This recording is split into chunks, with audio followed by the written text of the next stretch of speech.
நான் ரெகுலராக ஆஃபீஸ் போயிட்டு அதனால் டயட் ப்ராப்பராக மெயின்டைன் பண்ண முடியல.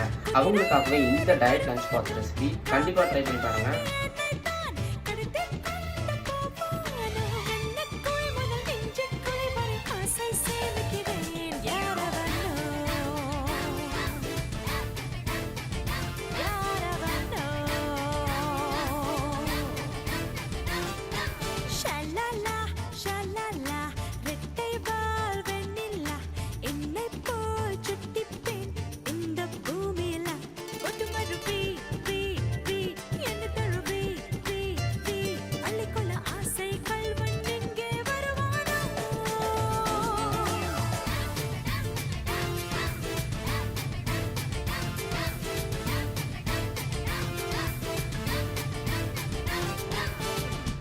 இந்த மாதிரி இன்ட்ரெஸ்டிங்கான டயட் ஃபுட் ரெசிபிஸ்லாம் பார்க்கணும்னா நம்ம சேனல் ஃபாலோ பண்ணிக்கோங்க. அந்த வீடியோ மறக்காம ஷேர் பண்ணிக்கோங்க. தேங்க்ஸ் ஃபார் வாட்சிங்.